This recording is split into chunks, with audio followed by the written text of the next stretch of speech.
আপনি কে? আপনি ডাক্তার?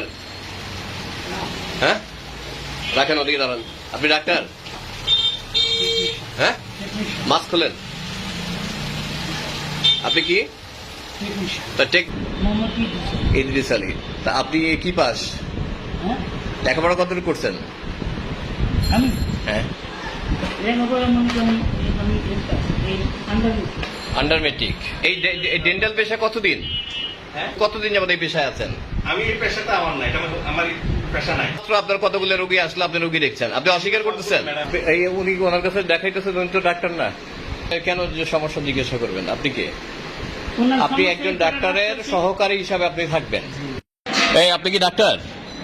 না ভাই, আমি ডাক্তারের সাথে থাইকা মোটামুটি আর কি ডাক্তারি শিখছি। আগে হকারি করতাম, ডাক্তারি হকারি করতাম। আপনি পড়াশোনা কতটুকু করছেন? Under matric. আন্ডার মেট্রিক করে ডাক্তার হয়ে গেছেন? ডাক্তার, দাঁতের ডাক্তার তো ওরকম এমবিবিএস লাগে না, এমনি একটু ওয়াশ টস করে দিলেই হয়ে যায়।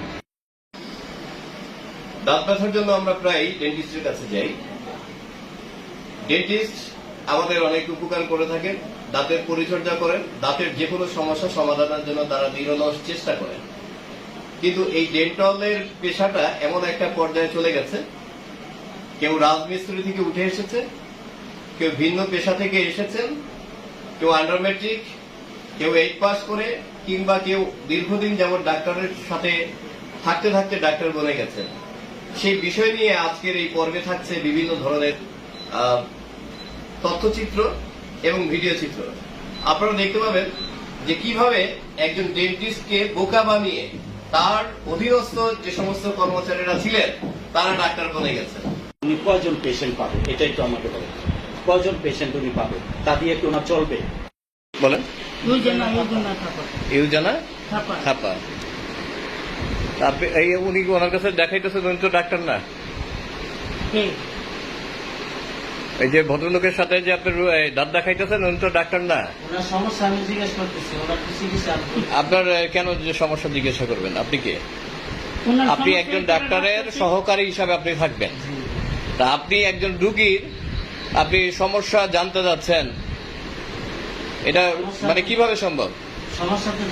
আপনার পড়াশোনা কতটুকু? আপনি কলেজে পড়েন?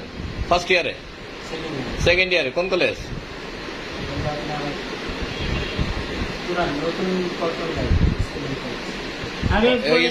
চিনছি আমি। হ্যাঁ, new Paltan school and college, second ইয়ারে না? তা আপনি এই পেশায় কতদিন ধরে রোগী দেখেন?